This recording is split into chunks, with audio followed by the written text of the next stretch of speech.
Hey guys, you're watching Paco Manel and welcome back to another round of random loot. In this video, we're going to be taking a closer look and we're going to be unboxing the Zotac GTX 1070 Amp Extreme Edition, which is this huge box over here. So let's get started.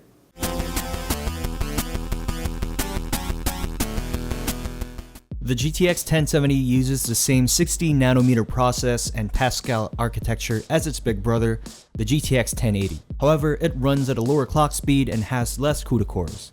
With that said, this card still packs a lot of power. Featuring 1920 CUDA cores, 8GB of GDDR5 video memory, and the same 256-bit bus, the GTX 1070 is aimed at the high end of the gaming market. Zotac has 3 variants in its GTX 1070 series. The Founders Edition, which runs at a clock speed of 1506 and a boost clock of 1683 MHz, which is a stock factory setting. The Amp Edition, featuring a custom cooling and PCB design with an overclocked base speed of 1607 and a boost speed of 1797 MHz. And of course, the high-end model, which is what we're looking at right now, the GTX 1070 Amp Extreme Edition, with a base clock of 1632 MHz, a boost clock of 1835 MHz, and an insane memory clock of 8.2 GHz. On the front of the box, Zotac labels all the card's features, including the new Spectra LED lighting system. At the back, you can find more details about its main features,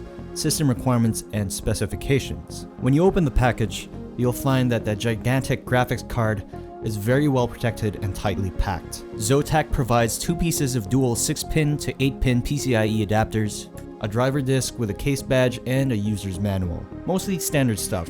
One look at this huge monstrosity and you can easily tell that this is no ordinary 1070. As with their previous products, Zotac have redesigned and mounted its own cooling system on the card. Amp Extreme Edition variants are very large cards due to a deep network of heat sinks and heat pipes that help dissipate heat from its GPU core, memory, and VRAM. This card occupies a space equivalent of 2.5 slots. The card is much broader and longer than a typical GTX 1070 card, even when compared to other aftermarket models. The Amp Extreme Edition measures at 12.7 inches by 5.8 inches, while the reference edition for both 1080 and 1070 is just 10.5 inches by 4.3 inches, making this the largest graphics card I have ever owned. The larger size is not a waste of space, however, as it makes room for the triple fan Ice Storm custom cooling solution. It is important to note that its fans will not spin in low load. It helps to keep the lifespan of the fan's bearings and motors, as well as keeping the noise levels down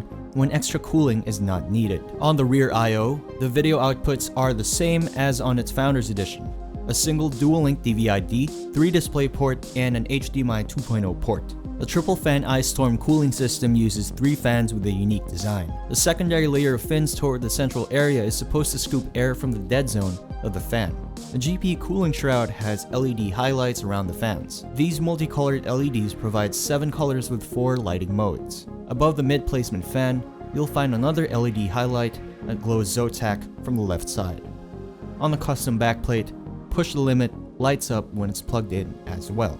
Okay, so now let's talk about the performance of the card. So my main gaming rig and test bench is a humble i5 2500K overclocked to 4.6 GHz with 16GB RAM. Pretty standard mid-range components over there, paired up with, of course, the GTX 1070 Amp Extreme Edition. And I noticed that in nearly all 3D applications and all games, my in-game performance almost doubled compared to my old GTX 970, and I was able to observe that across almost everything that I tried using the card. And it never really got too loud, even when on full load. Now it's time for need, greed, or pass.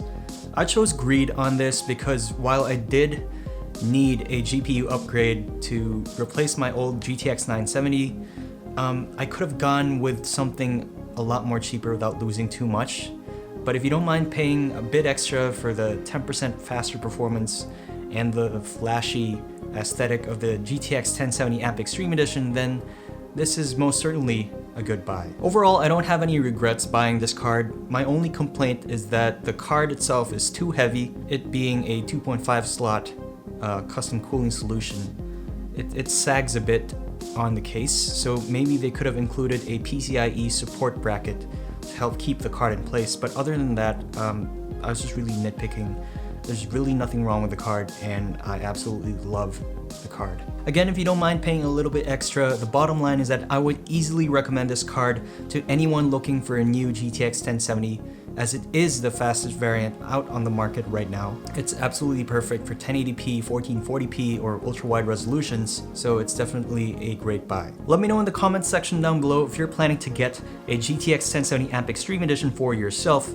This is Paco MNL. Thank you so much for watching, and I'll catch you in a future video.